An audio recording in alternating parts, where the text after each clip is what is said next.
found some of the most and least reliable cars on the car lot here in fall of 2025. Let's walk around. I'm going to show you some of these, rate them from 1 to 5 stars, and let's get into it now. Life's too short to drive boring cars. The first one we have right here is a Honda Pilot. So it's all-wheel drive and it's a trail sport, and the Pilots have been an absolute stalwart for the brand. Gets you a 3.5-liter V6, torque converter automatic transmission, third row seating, and these have been ultra reliable. The only problem is there's been a bit of a recall. Honda's had some recalls with hundreds of thousands of engines of that 3.5-liter V6 that have had some bottom end issues. Now that being said, the vast majority of them are extremely reliable. The only problem is you still have to do a timing belt on these vehicles, and they are direct fuel injected, so they're not perfect, but they're one of the best naturally aspirated V6s on the market today. And with that said, I'm going to easily give these vehicles, the brand new Honda Pilot, still a 4 out of 5 star, and the only reason it doesn't do better is because there have been some recalls. The next one in line, we have a Toyota. This one is the RAV4. Everybody knows the RAV4 is a reliable little so-and-so. This is one of their best, the XLE all-wheel drive. Sure, it's only a 5-seater. There's no third row here. You get alloys. It's a beautiful vehicle, and I love the way these look, but they are a little bit utilitarian. That said, you get a beautiful naturally aspirated 2.5-liter 4-cylinder with the low compression piston rings. Of course, that means if you don't take care of your maintenance and the direct fuel injection issues of carbon fouling, you could have an engine that fails. But basically, do your oil services and you'll be good to go. These vehicles will last hundreds of thousands of miles, and with that engine and that automatic torque converter tranny, I'm going to give this vehicle a 4.5 out of 5 star. A GLC 43, we have a pair of them right here. They're both AMGs. These are absolutely wonderful. I love these. These, in my opinion, with the twin turbo 3-liter V6 under the hood, is one of the most reliable engines you can get in modern day Mercedes-Benz. You get a 9-speed automatic transmission, you get all-wheel drive in a 4MATIC system, and that 3-liter V6 has more than enough performance. And if you've been wondering about BMW, what's their competitor to the B58, this is it, the 3-liter V6. Sure, you got to take care of the odd coolant leak and maybe the odd oil leak, you know, cam housing issues, but generally speaking, the mass majority of this is not problematic. Technology is the only area you've got to be thinking about, and low battery voltage is going to cause problems and faults and concerns with sensors. But ultimately, keep on top of the maintenance, keep a healthy battery under the hood, and this vehicle certainly will last a long time. And it's fun and it sounds great too. I'm going to give this vehicle a 3.5 out of 5 star. Here we have a GMC Acadia. Now this one here with the all-wheel drive is absolute trash bag on wheels. I mean, I think that tells you the whole story right there. Painted parts, SLT, and there was lots of these when they initially sold, but notice there's not many on the street left anymore. It's because they simply don't last. These GMCs were not a great vehicle right from the get-go, and unfortunately these engines were known for catastrophic timing chain failures, engine blowing, oil consumption, coolant leaks, you name it, transmissions blowing, electronic gizmos that collapse. These were not great vehicles. I wouldn't want to wish one of these on my worst enemy. Honestly, you think domestic product, you think, oh, it's a friendly little GMC. No, these are problematic vehicles. As a result, I'm going to give this vehicle a 1.5 out of 5 star for reliability. Right here we have an Audi Quattro LEDs. Of course, the Q7, that means you get a tow hitch. That means you also get third row here to haul your friendly friends and family around. Of course, you do get oil leaks like that. Beautiful alloys, beautiful LEDs, but that does come with coolant and oil leaks, as I said already.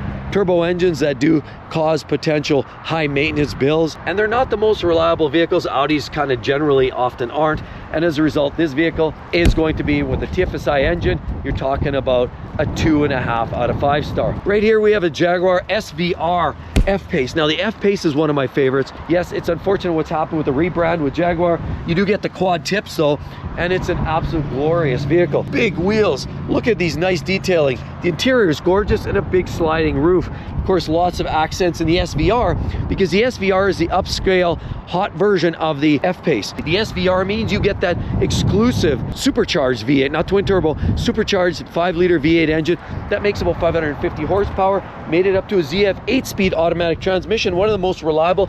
These vehicles are fast and furious and fun. Sure, rear differentials, they are ventilated, and sometimes they can clog off. You can burn out the diff. You got to watch out for that. O2 sensors, not uncommon failures. Fuel injectors, not uncommon as well. And the infamous Y pipe that split, has a seam. You can leave coolant on the ground and overheat the engine. Now, a lot of those aren't that common, and you've just got to be aware of it. That being said, infotainment systems, SIM cards, And the issue with, of course, some of that graphics on the center screen here are realistically one of the only real weak points in the technology side of it. These vehicles absolutely fun and exciting to drive. I'm going to give the F-Pace, specifically the SVR, not so much say the diesels, they're not that great, and neither are the 2-liter Ingenium engines, but these ones here, I'm going to give this vehicle a 3 out of 5 star. Right here, Maserati Levante. What can you say? It's Maserati, Stellantis, built from some of the products coming out of the Chrysler parts bin. Stellantis, of course, look at that. Pep Boys Parts GT right here.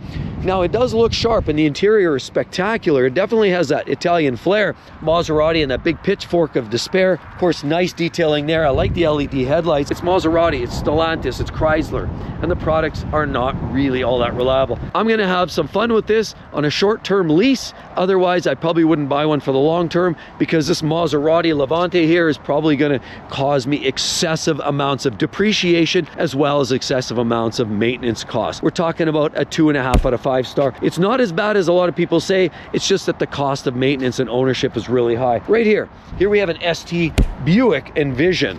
Why? What am I envisioning? Catastrophic failures, blown head gaskets, slipping transmissions, and technology that flakes out? Yeah, you'd be right, because you get a 2-liter turbo 4-cylinder engine that makes, I don't know, 230-40 horsepower. It's really irrelevant. Some people say that they're somewhat reliable. I say that reliability comes in short bursts for a short period of time. Long term, they're not going to have the reliability that a lot of people hope for. A lot of people definitely like them because they look actually quite attractive, but unfortunately, I'm going to give these a 2.5 out of 5 star. The same thing here goes this Cadillac XT5. Beautiful headlights. That's where you get the Cadillac brand steps it up with the game. Look at the two-tone parts, alloys, and this unique Cadillac rear finish. The XT5 and the all-wheel drive and the 350T means you get 350 Newton meters of torque, and it's essentially a very similar engine. These 2-liter turbo 4-cylinder engines. I'm going to give this one also a 2 out of 5 star. RSQ8, gorgeous, absolutely lovely car, SUV, whatever you want to call it. It's a Lamborghini Urus, let's face it, or a Porsche Cayenne Turbo. It has that 4-liter twin turbo V8. Yes, you have air ride suspension issues, technical issues, restart problems. There have been problems with some transmission issues in these vehicles, and a short number of them had recalls related to the engines or casting or some cracking and of course coolant and oil mixing or some kind of problem in the engine. But overall, you know, heads-up display, a huge amount of performance, and absolutely an amazing driving experience. That said, performance is its game, reliability is not its name. And so the Audi RSQ8, I'm going to give it a 2.5 out of 5 star. Here we have another GLC, but this is a GLC 300, not the 43. This is the non-AMG version. This is basically what I have in the GLC 300. I have a coupe, a car which is on the same platform, comes with the all-wheel drive. It's predominantly a rear-wheel drive because the C-Class gives you that. If you go GLB or GLA, you're getting predominantly front-wheel drive. Now, there have been some problems with these vehicles, problems with plastic fit and finish. We had the infamous PCV valve, the positive crankcase ventilation. It's located here and it's snaked and routed all the way around. There's a standing recall for that, and you're going to want to get that done if you buy one of these vehicles. Fortunately, it's not going to cost you a dime because it's been extended by Mercedes-Benz. That being said, overall, it's a little bit of a rackety engine. It kind of idles, sounds a little diesely, but we don't mind it. The 9-speed auto is a beautiful transmission, and the engine actually has good giddy up and go, great level of technology. That being said, I'm going to give this vehicle a 3.5 out of 5 star, even though I've had some problems. Right here, the next one, we have this little gorgeous BMW. We have a pair of BMWs, older ones. This one here is a 28i. Yes, of course, you're going to get the infamous 2.8. Problematic timing chains piling up because of the guide ramps that they start to flake and crumble. Not necessarily one of their best models. You know, definitely I want to go either further back or much newer with the B48, much better than this in the X3. But at least the X3 does give you predominantly rear-wheel drive, front-wheel drive in the X-Drive system, and you get nice little details like that. Look at the front, very, very trademark BMW. These should come at a major discount because they're not necessarily the best product. That being said, right here, the X5 is a bigger brother of that, similar older generation. This is an E90. This one's an X-Drive 35i. You're probably not going to want anything to do with this because you're likely going to see yourself suffer some catastrophic turbocharger issues, water pump issues, coolant leak issues. That's the name of the game with this generation of X5. It's not as good as any of the newer stuff with the 40 generation. Where you see 35 here, that means you're dealing with a turbocharged inline 6-cylinder engine. Made it up to the infamously reliable, at least the transmission's good with the ZF 8-speed. That's a win. The engine, has some mixed bag of reviews. Lots of maintenance required. Coolant leaks, that's going to be an issue. Water pumps, you're going to have maintenance on your hands driving this vehicle. Get anything instead of the 35i, get into the newer generation. That's a 40i. That means you're going to get the B58. You'll have a much better experience overall. And of course, as a result, I'm going to give this vehicle a 2.5 out of 5 star with that engine. If you get into the M57 engine, you get the diesel engines, the 35D, then you're getting into something that's far more reliable. Other than the air ride suspension, which can blow a bag and then drop down, that's going to cost you thousands of dollars. Other than that, the diesel engine and some of the DPF and EGR systems can plug off. That gets expensive, but generally speaking, the diesel version actually can run a long time,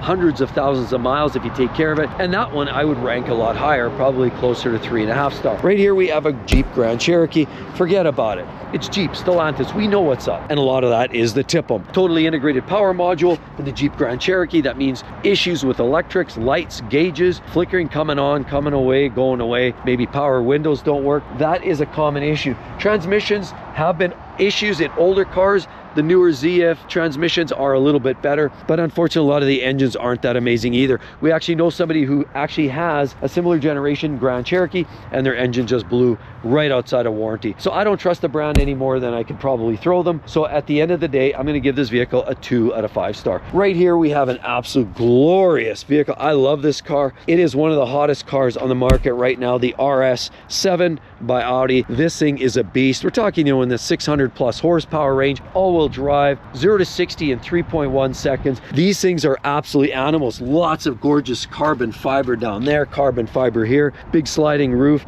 beautiful fit and finish on the front end of the RS7, LEDs, massive wheels on here. We see the P0 strip, just an absolute gorgeous tire, holding on to a 22-inch set of skins around that rim. It's a gorgeous car, heads-up display, big glass sunroof, but performance is his game. Reliability is not its name. Just like the RSQ8, I give this vehicle here a 2.5 out of 5 star. Right here we have a Kia Forte SG GDI. Some people swear by these. Yeah, up to about 50-60,000 miles, and then they start burning oil. Next thing you know is a catastrophic failure. GDI engines, carbon fouling, direct injection. Of course, the bottom rings seem to be a little flaky, as do the rod bearings. Frequent oil services can help these, but the Theta 2 engines, 2-liter 2.4s are absolute trash bag on wheels with the Kias, and I'm gonna rate this vehicle overall at a 2 out of 5 star. Right here we have a Mercedes-Benz, one of my favorites for luxury sedans that has a more of a performance flavor to it. This one's a V8 twin turbo with the 4MATIC. Look at that big gorgeous wheels on here. It looks very understated, and I think that's the beauty with these AMG cars. Look, you get that big beautiful sunroof on here, you get that nice little wing on the back, AMG LED taillights. Look at that massive exhaust tips, those quad tips down here, gorgeous. E63S, that's one of my favorites right there. Huge power and performance, big swing and a big hammer there driving this AMG E63S. That's one of the best. E-Class is ultimately where a lot of people say that's where Mercedes-Benz starts. I love this car, but it's also fun to drive. So these vehicles here, durability, I'm also going to say it's on par with the Audi RS7. This one's here going to be about a 2.5 out of 5 star with some of the given issues, technology, air ride suspension issues, suspension brakes, all kinds of the front end components can be fragile. It's a great car, high levels of performance, but high levels of maintenance required. And here's the next one right here. We're talking about Chevy ZR2. I love the looks of it, but look, you'll notice 6.2 liter. That's right, this has the L87 engine under the hood, and unfortunately, everybody knows by now there's almost 1 million recalls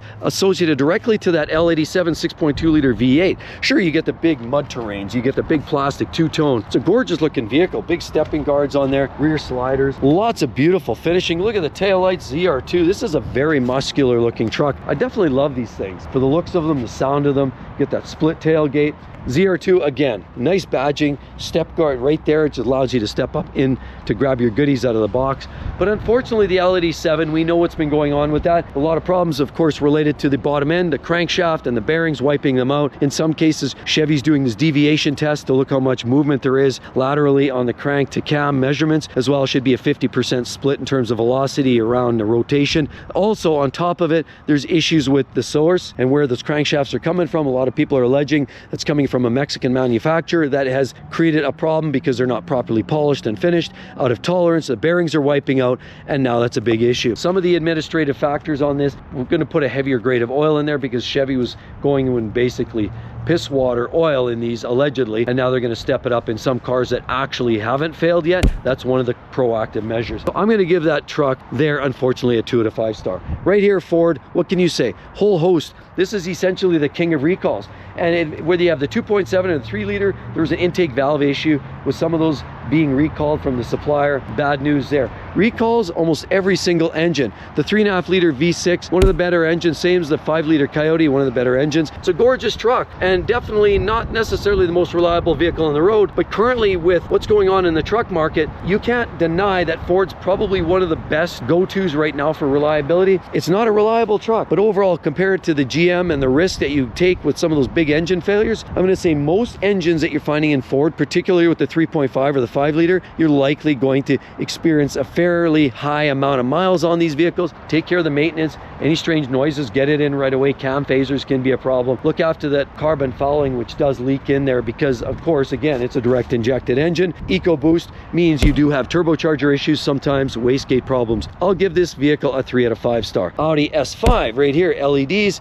The S5 is glorious, gorgeous car, but again, V6 turbo, one of their better engines, but I will say it still has its share of issues. I'm going to more or less give this one here a 3 out of 5 star. This generation of the Tiguan, sure, it looks nice. Look at that VW. This is the R line. Beautiful, nicely polished wheels, flip away mirrors. If you get a little sunroof and a roof rack that helps you get around, it's kind of a cute little vehicle. And there's quite a few of these out there, but the 2 liter TSI 4Motion. 4Motion means you get the all-wheel drive system, but there's been their share of problems. Heavy oil consumption in many cases, clock spring problems. Sometimes you may lose the controls on your steering wheel, or the airbag may disconnect. You may get a fault related to that. It's because there's a clock spring in the base of the steering wheel that can break, and a lot of the VAG or VAG products seem to be susceptible to that. This one's no different. Coolant leaks, oil consumption, timing chain piling up. Yeah, that is a common that seems to hit some of these vehicles, so sort of a hit and miss. I'm going to give this car a 2.5 out of 5 star. EV right here, the XC40, cute little vehicle. Not lots going on here, not much to say other than the fact that batteries, faults on some of the electrical systems, you're definitely looking at something at a 3 out of 5 star. The RS3, this one here is one of my faves and probably one of the most reliable engines. Now, it's not necessarily built for the high mileage, but you can beat on these, you can drive them hard, and they will tolerate it. As a matter of fact, there's a lot of people putting on huge boost levels on a lot of these vehicles. Love the front end of these vehicles, and this does give you that 400 horsepower turbocharged 5-cylinder engine. Made it up to a DCT or dual clutch gearbox on the front end. These are fast and furious, 0 to 60 in just barely a tick over 3 seconds. One of the quickest cars, and actually faster than a lot of the older R8s, if you can believe it. These are blistering. You'd never know it by looking at such a simplistic package, but that engine has such a history of off-roading and some of the history of rally racing that it's one of their stalwart engines. And it's unfortunate because the RS3 is going bye-bye, because this is one of their best in my own personal opinion. The TTRS and the RS3 is one of their best. As simple as it gets. It's not a simple car, but as simple from the Audi when you compare, look at the vehicles like the RS7. This is about as simple as things get, but they're fun and they're fast and they're somewhat practical. You get a little trunk and of course back seats. These vehicles here, I'm going to give this vehicle a 3.5 out of 5 star. What do we have here? Oh, we have an Aston Martin. What do you expect when you're talking about a British made car? Well, you're lucky if the hood lines up, the lines fit and finish, and you have, you know, nice detailing like this, chrome and flip away door handles. Look, you still have that old school lock on there. Nice little ducktail up there. I love the taillight finish on this GT Aston Martin. You definitely can't go wrong with this vehicle from a look and passion perspective. And for those really looking to get into something exciting and fun, there are some great options. There's very, very affordable versions of this. Just know that they're going to cost you a lot of money to maintain these vehicles. They're slightly problematic. They have reliability challenges. And honestly, what I would say was, from the fun factor, they're a 4.5 out of 5 star. From the reliability factor, this vehicle is going to get a 1.5 star. And here's the next one in line. Nobody's going to accuse this vehicle for not being reliable. What we have is an absolute tank. Yes, this vehicle here, as you'll notice, is in fact a Lexus. It's not their largest. It's from the GX series. The current GX is the GX550. This is the older generation, which is the 460. You can also get a GS470. They may not look the sexiest. They may not look the greatest, but I tell you this much, they'll go hundreds of thousands of miles. Just take care of your maintenance. You might have the odd valley coolant leak. Overall, these are built built for hundreds of thousands of miles, and you really can't fault a modern day Lexus. And these are being the older generation before they went turbocharging. The GX460, 470 are naturally aspirated, where the newer one, 550, is now turbocharged 3.4, and it's associated with some problematic engines. These vehicles are reliable beyond a fault, and honestly, even the style on the front is decent. The wheels are kind of interesting, although aftermarket, but you get the running boards here, two-tone right there, beautiful tail wrap around here, and lots of space. You can get that wiper underneath there at the back that hides away and tucks away. Nice quirky little feature there. Great little grab handle to flip up the top just for that quick load. Beautiful, lots of chrome, lots of detail, and a vehicle that you'll way outgrow and get sick of way before the vehicle actually takes to scrap. As a result, I'm giving this vehicle here a 4.5. Almost pushing 5-star, not quite, because nothing's perfect. But if you want to find some of the most reliable cars, you know, I did a couple videos there that you're going to find very fascinating. Give it a thumbs up, like, drop a line. Hope to see each and every one of you real soon, everybody. Bye-bye.